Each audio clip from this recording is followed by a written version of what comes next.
Hi everyone, welcome to Roshni's Food and Life. എന്തൊക്കെയാണ് എല്ലാവർക്കും വിശേഷങ്ങളൊക്കെ? സുഖമായിട്ടിരിക്കുന്നു എല്ലാവരും. അപ്പോൾ ഇവിടെയും ഞങ്ങൾ സുഖമായിട്ടിരിക്കുന്നു, കുഴപ്പമൊന്നുമില്ല, ഹാപ്പിയാണ്. അപ്പോൾ ഇന്ന് നമ്മുടെ റെസിപ്പി വേറൊന്നുമല്ല, നമ്മുടെ നാടൻ ഫ്രൈഡ് റൈസ് ആണ്. നമ്മൾ ഒരു സമയത്തുണ്ടല്ലോ ഈ ഫ്രൈഡ് റൈസ് ഒരു തരംഗമായിരുന്നു. അപ്പോൾ നിങ്ങൾ ഓർക്കുന്നുണ്ടോയെന്ന് അറിയത്തില്ല, കുറച്ച് മുൻപാണ്.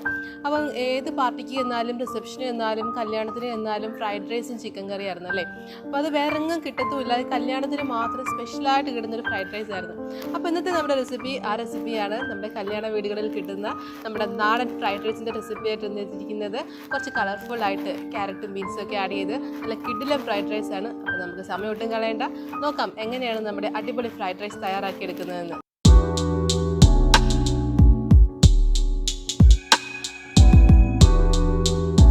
അപ്പം നമ്മുടെ നാടൻ ഫ്രൈഡ് റൈസ് ഉണ്ടാക്കാനായിട്ട് ഞാനിവിടെ ഇൻഗ്രീഡിയൻസ് ഒക്കെ സെറ്റ് ആക്കിയിട്ടുണ്ട്. അപ്പം നമുക്ക് നോക്കാം എന്തൊക്കെയാണെന്ന്. അപ്പോൾ ഞാനിവിടെ 2.5 കപ്പ് നമ്മുടെ ബസ്മതി റൈസ് എടുത്തിട്ടുണ്ട് കേട്ടോ. അപ്പോൾ ബസ്മതി റൈസ് നിങ്ങൾക്ക് ഏത് ബ്രാൻഡ് വേണമെങ്കിലും യൂസ് ചെയ്യാം. അപ്പോൾ ഞാൻ 2.5 കപ്പ് എന്ന് പറയുമ്പോൾ നമ്മുടെ 250 ml കപ്പില്ലേ, ആ കപ്പിന് 2.5 കപ്പാണ് ബസ്മതി റൈസ് എടുത്തിരിക്കുന്നത്. അതുപോലെ തന്നെ ക്യാരറ്റ് എടുത്തിട്ടുണ്ട്, ഒരു മീഡിയം വലിപ്പമുള്ള ക്യാരറ്റ് നീളത്തിൽ അരിഞ്ഞെടുത്തിട്ടുണ്ട്. അപ്പോൾ അത്യാവശ്യം കനം കുറച്ച് തന്നെ കേട്ടോ അരിഞ്ഞത്. നമ്മുടെ ബീൻസും അതുപോലെ എടുത്തിട്ടുണ്ട്, അതും ഞാനിങ്ങനെ കനം കുറച്ച് അരിഞ്ഞെടുത്തിട്ടുണ്ട്. പിന്നെ നമ്മുടെ ഒരു മീഡിയം വലിപ്പമുള്ള 2 സവാള എടുത്തിട്ടുണ്ട്, അതും കനം കുറച്ച് നീളത്തിൽ അരിഞ്ഞെടുത്തിട്ടുണ്ട്. നമ്മുടെ കാഷ്യൂ നട്ടും കിസ്മിസും ഉണ്ട്. പിന്നെ ഇഞ്ചിയും വെളുത്തുള്ളിയും പേസ്റ്റ് എടുത്തിട്ടുണ്ട്. പേസ്റ്റ് എല്ലാം നന്നായിട്ടൊന്ന് ക്രഷ് ചെയ്തെടുത്തേ ഉള്ളൂ കേട്ടോ. അപ്പോൾ അതെന്ന് വെച്ച് കഴിഞ്ഞാൽ ഒരുപാട് അങ്ങ് ചേർക്കണ്ട, നമുക്ക് ഒരു 1.5 ടീസ്പൂൺ ചേർത്താൽ മതി, ഒരു 1.5 ടീസ്പൂൺ ചേർത്താൽ മതി. അതെടുത്തിട്ടുണ്ട്. പിന്നെ നമ്മുടെ റൈസിനകത്ത് ആഡ് ചെയ്യാൻ വേണ്ടി നമ്മുടെ സ്പൈസസ് ഒക്കെ എടുത്തിട്ടുണ്ട്. ഏലക്ക, പട്ട, നമ്മുടെ കുരുമുളകുണ്ട്, ഗ്രാമ്പുണ്ട്, അതൊക്കെ എടുത്തിട്ടുണ്ട്. പിന്നെ ആവശ്യത്തിന് ഉപ്പ്, പിന്നെ ഞാൻ നെയ്യും ചേർക്കുന്നുണ്ട്. അതുപോലെ തന്നെ നമ്മുടെ സൺഫ്ലവർ ഓയിലും ആഡ് ചെയ്യുന്നുണ്ട്. അപ്പോൾ ഇത്ര ഇൻഗ്രീഡിയൻസ് വെച്ചിട്ടാണ് നമ്മുടെ നാടൻ ഫ്രൈഡ് റൈസ് റെഡിയാക്കുന്നത്. അപ്പം നമുക്ക് നോക്കാം എങ്ങനെയാണ് തയ്യാറാക്കി എടുക്കുന്നതെന്ന്. അപ്പോൾ നമ്മുടെ ഫ്രൈഡ് റൈസിന്റെ ഫസ്റ്റ് സ്റ്റെപ്പ് എന്ന് വെച്ച് കഴിഞ്ഞാൽ അരി വേവിച്ചെടുക്കുക എന്നുള്ളതാണ്. അപ്പം ഞാനിവിടെ കുക്കറിലാണ് കേട്ടോ വേവിച്ചെടുക്കുന്നത്. അപ്പം നിങ്ങൾക്ക് ഇപ്പം ഏത് പാത്രത്തിലാണോ നിങ്ങൾ വേവിച്ചെടുക്കുന്നത്, ഇപ്പം കനമാണെങ്കിൽ അങ്ങനെ ഏത് രീതിയിലാണോ വേവിച്ചെടുക്കാം. അപ്പം ഞാനിവിടെ പറ്റിച്ചെടുക്കുന്നില്ല കേട്ടോ. പറ്റിച്ചെടുക്കുക എന്ന് വെച്ച് കഴിഞ്ഞാൽ കാരണം ഓരോരുത്തരുടെ അരിയുടെ വേവ് വ്യത്യാസം കാണും, അതുകൊണ്ട് ഞാൻ പറ്റിച്ചെടുക്കുന്നില്ല, ഞാൻ ഊറ്റിയെടുക്കുകയാണ്. അപ്പം ഞാനിവിടെ വെള്ളം വെച്ചിട്ടുണ്ട്. അപ്പോൾ നന്നായിട്ട് ചൂടാവട്ടെ. അപ്പം നമുക്ക് ബാക്കിയുള്ള ഇൻഗ്രീഡിയൻസ് ഒക്കെ ആഡ് ചെയ്ത് കൊടുക്കാം. അപ്പം നമ്മുടെ വെള്ളം ഇങ്ങനെ ചൂടായി വരുന്നുണ്ട്. അപ്പോൾ അതിലേക്ക് നമ്മുടെ സ്പൈസസ് ഒക്കെ ആഡ് ചെയ്ത് കൊടുക്കാം. അപ്പം നേരത്തെ പറഞ്ഞായിരുന്നു പട്ട, കറുവാപ്പട്ട ചേർക്കുന്നുണ്ട്, നമ്മുടെ ഏലക്ക ഉണ്ട്, ഗ്രാമ്പൂ, അതുപോലെ തന്നെ നമ്മുടെ കുരുമുളകുണ്ട്. അപ്പോൾ അതെല്ലാം ചേർക്കുന്നുണ്ട്. അപ്പോൾ അതെല്ലാം കൂടെ നമുക്ക് ആഡ് ചെയ്ത് കൊടുക്കാം.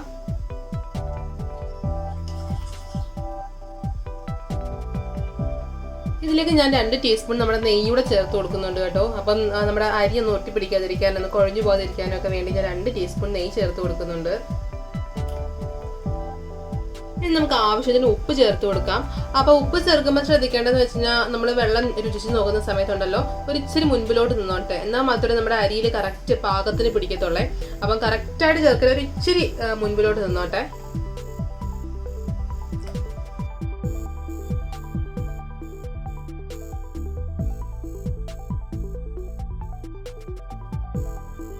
അപ്പം ദേ നമ്മുടെ വെള്ളം നന്നായിട്ട് തിളച്ചിട്ടുണ്ട്. അപ്പം നമ്മുടെ സ്പൈസസിൻ്റെ എല്ലാ എസൻസും കൂടെ ഇറങ്ങാൻ തുടങ്ങിയിട്ടുണ്ട്. അപ്പം വെള്ളത്തിൻ്റെ കളർ കണ്ടോ മാറി വന്നിട്ടുണ്ട്.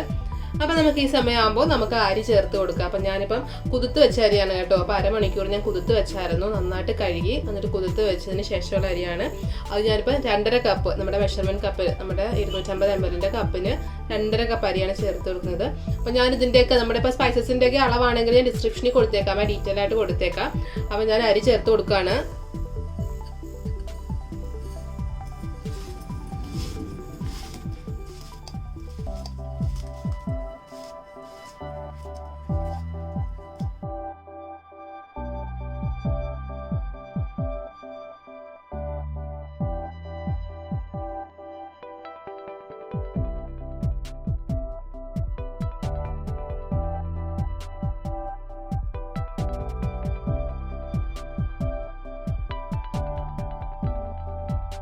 അപ്പം എന്തേ നമ്മുടെ റൈസ് ഇവിടെ റെഡി ആയിട്ടുണ്ട്. അപ്പം എന്തേ ഈ ഒരു പരുവാകുമ്പോൾ നമ്മുടെ കറക്റ്റാണ് കേട്ടോ.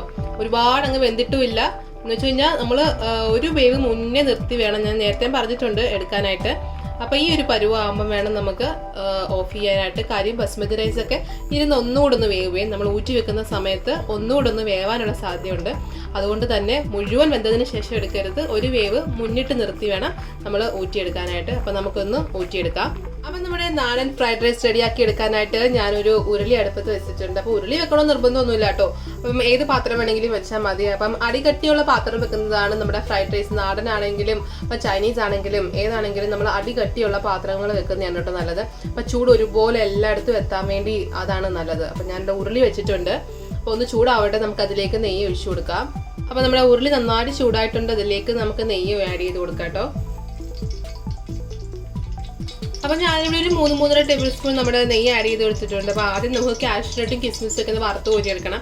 അതിനായിട്ടാണ് നെയ്യ് ഒഴിച്ചത്. അപ്പം അതിന് ശേഷം ബാക്കിയുള്ള നെയ്ക്കകത്ത് തന്നെയാണ് നമ്മൾ ക്യാരറ്റും ബീൻസും എല്ലാം വരച്ചെടുക്കാനും പോകുന്നത്. അപ്പം നമ്മുടെ നെയ്യ് ചൂടായിട്ടുണ്ട്. അതിലേക്ക് നമുക്ക് കാഷ്യൂ നട്ട് ആഡ് ചെയ്ത് കൊടുക്കാം.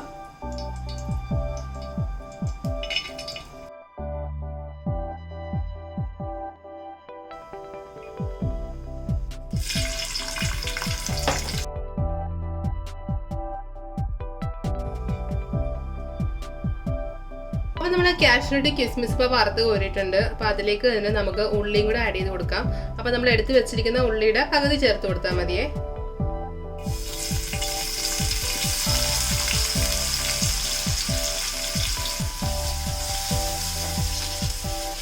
അപ്പം നമ്മുടെ ഉള്ളി ഒരു ഗോൾഡൻ ബ്രൗൺ ഷെയ്ഡ് വേഗം വരാനായിട്ടുണ്ടല്ലോ.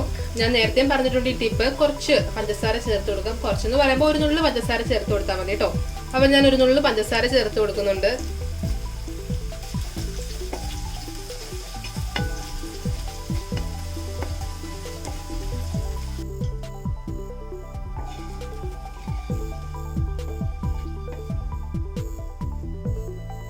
അപ്പം നമ്മൾ കാഷ്യൂ നട്ടും കിസ്മിസും അതുപോലെ തന്നെ ഉള്ളിയെല്ലാം വറുത്ത് കോരിയിട്ടുണ്ട്. അപ്പം അതേ പാത്രത്തിലോട്ട് ഇപ്പം ഞാൻ അതേ ഉരുളിയിൽ തന്നെയാണ് ബാക്കിയെല്ലാം ചെയ്യുന്നത്. അപ്പം അതിലോട്ട് നമുക്ക് ആദ്യം ചേർക്കാനുള്ളത് നമ്മൾ ഇഞ്ചിയും വെളുത്തുള്ളിയും നന്നായിട്ട് ചതച്ച് വെച്ചിട്ടില്ലേ, അത് ചേർത്ത് കൊടുക്കാം. അപ്പോൾ ഒരുപാട് ചേർത്ത് കൊടുക്കേണ്ട, അതിൻ്റെ ടേസ്റ്റ് മുൻപിൽ നിന്ന് കൊടുക്കും. അതുകൊണ്ട് ഞാനിപ്പം 1.5 ടീസ്പൂൺ നമ്മുടെ ഇഞ്ചിയും വെളുത്തുള്ളിയും ഒരുമിച്ച് ചതച്ചെടുത്തതാണ്, അതാണ് ചേർത്ത് കൊടുക്കാൻ പോകുന്നത്.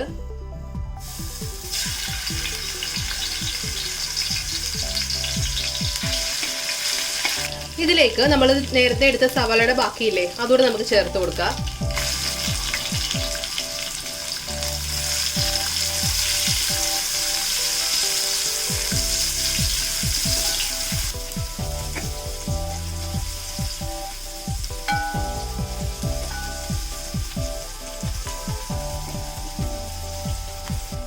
നമ്മൾ നേരത്തെ മൂപ്പിച്ചെടുത്ത പോലെ അങ്ങ് മൂപ്പിച്ചെടുക്കൊന്നും വേണ്ട കേട്ടോ. നന്നായിട്ടൊന്ന് വഴന്ന് കിട്ടിയാൽ മതി. അപ്പോൾ ആ സമയമാകുമ്പോഴത്തേന് നീ കണ്ടോ നന്നായിട്ട് വഴന്നിട്ടുണ്ട്. അപ്പോൾ ഈ സമയത്ത് നമുക്ക് നമ്മുടെ ക്യാരറ്റും ബീൻസും ചേർത്ത് കൊടുക്കാം.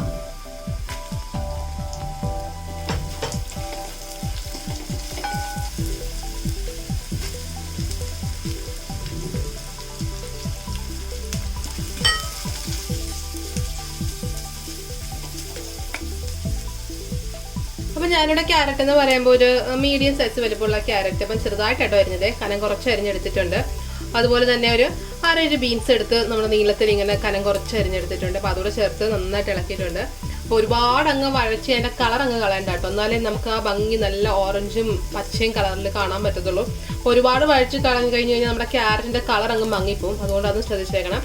എന്നാൽ ഒന്ന് വെന്ത് കിട്ടുകയും വേണം. ആ ഒരു പരുവത്തിൽ വേണം നമുക്ക് നമ്മുടെ അരി ചേർത്ത് കൊടുക്കാൻ. നമ്മൾ വേവിച്ച് വെച്ചിട്ടില്ലേ, അപ്പോൾ അരി ചേർത്ത് കൊടുക്കണം.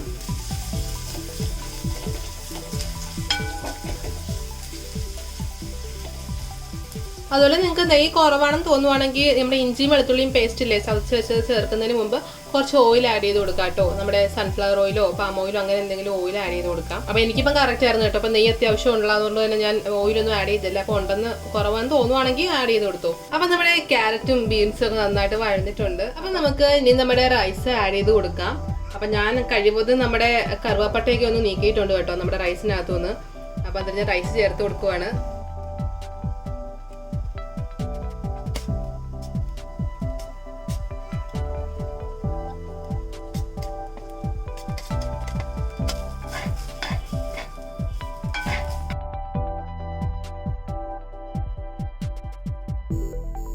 അപ്പം നമ്മുടെ ഫ്രൈഡ് റൈസിനെ ഞാൻ നന്നായിട്ട് മിക്സ് ചെയ്തെടുത്തിട്ടുണ്ട്. അപ്പം അവിടെ ഇവിടെയൊക്കെ നമുക്ക് ക്യാരറ്റും ബീൻസും എല്ലാം കൂടെ നല്ല കളർഫുൾ ആയിട്ടുള്ള നമ്മുടെ നാടൻ ഫ്രൈഡ് റൈസ് ആയിട്ടുണ്ട്. അപ്പം ഇനി നമ്മൾ നേരത്തെ നമ്മുടെ കാഷ്യൂനട്ടും കിസ്മിസും അതുപോലെ ഉള്ളിയും എല്ലാം നമ്മൾ വറുത്ത് വെച്ചിട്ടുണ്ടായിരുന്നു. അതുകൊണ്ട് നമുക്ക് ഇതിന് മുകളിലേക്ക് വിതറി കൊടുക്കാം. അപ്പം നമ്മുടെ കാഷ്യൂനട്ടും കിസ്മിസും ഉള്ളിയും എല്ലാം ഞാനിങ്ങനെ മുകളിൽ നന്നായിട്ട് വിതറി കൊടുത്തിട്ടുണ്ട്. ഇനി ഞാൻ ഇതിലേക്ക് ആഡ് ചെയ്യാൻ പോകുന്നത് വേറൊന്നുമല്ല, നമ്മുടെ പൈനാപ്പിൾ എസൻസും റോസ് വാട്ടറുമാണ്. അപ്പോൾ റോസ് വാട്ടർ ഇല്ലെങ്കിൽ കുഴപ്പമില്ല, പൈനാപ്പിൾ എസൻസ് മാത്രമായിട്ട് വേണമെങ്കിലും ആഡ് ചെയ്യാം. അപ്പോൾ ഇനി ഇത് രണ്ടും ഇല്ലെങ്കിൽ നമ്മുടെ പൈനാപ്പിൾ ഉണ്ടെങ്കിൽ ചെറുതായിട്ട് പൈനാപ്പിളിന്റെ കഷ്ണങ്ങൾ അരിഞ്ഞ് ചേർത്താലും മതി കേട്ടോ. അപ്പൊ നമ്മൾ നാട്ടിൽ ഇങ്ങനെ ഫ്രൈഡ് റൈസ് ഒക്കെ കഴിക്കുന്ന സമയത്ത് ഇങ്ങനെ പൈനാപ്പിളിന്റെ കഷ്ണങ്ങളൊക്കെ കിട്ടും. അപ്പൊ എന്റെ പൈനാപ്പിൾ ഇല്ലാത്തതുകൊണ്ട് ഞാൻ എസൻസ് ആണ് ചേർത്ത് കൊടുക്കുന്നത്. അപ്പൊ പൈനാപ്പിൾ എസൻസും നമ്മുടെ റോസ് വാട്ടറും നന്നായിട്ട് ഞാൻ മിക്സ് ചെയ്തെടുത്തിട്ടുണ്ട്. അപ്പൊ അതുകൂടെ ഞാനൊന്ന് ഒഴിച്ചു കൊടുക്കുന്നുണ്ട് നമ്മുടെ ഫ്രൈഡ് റൈസിന്റെ മുകളിലായിട്ട്. അങ്ങനെ ഇപ്പൊ എസൻസ് എല്ലാം ഒഴിച്ച് സെറ്റ് ആക്കിയിട്ടുണ്ട്. അങ്ങനെ നമ്മുടെ ഫ്രൈഡ് റൈസ് ഇവിടെ റെഡി ആയിരിക്കുകയാണ്. അതുപോലെ തന്നെ നമുക്ക് മല്ലിയിലയും പുതിനയിലയും ഇഷ്ടപ്പെടുന്നവർക്ക് നമുക്ക് ഇങ്ങനെ മുകളിൽ നമ്മുടെ ഉള്ളിയൊക്കെ വിതറുന്നതിന്റെ കൂട്ടത്തിൽ തന്നെ ആ ഇലകളും ആഡ് ചെയ്ത് കൊടുക്കാം. മല്ലിയിലയും പുതിനയിലയൊക്കെ ആഡ് ചെയ്ത് കൊടുക്കാം. അപ്പൊ ഞാനിവിടെ ആഡ് ചെയ്യുന്നില്ല. അപ്പൊ നിങ്ങൾക്ക് താല്പര്യമുണ്ടെങ്കിൽ ആഡ് ചെയ്ത് കൊടുക്കാം. അപ്പൊ നമ്മുടെ ഫ്രൈഡ് റൈസ് ഇവിടെ റെഡി ആയിരിക്കുകയാണ്. അപ്പൊ നമുക്കിനി സെർവ് ചെയ്താൽ മാത്രം മതി.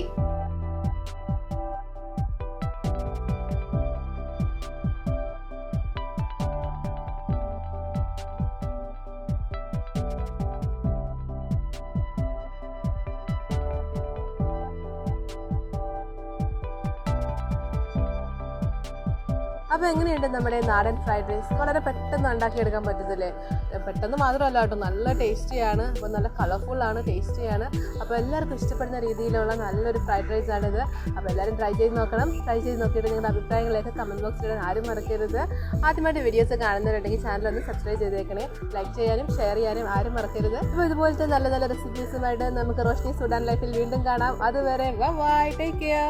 രുചിയുടെ വർണ്ണങ്ങൾ നിങ്ങളുടെ മനസ്സ് നിറയ്ക്കട്ടെ. സ്നേഹത്തോടെ റോഷ്നി Food and Life.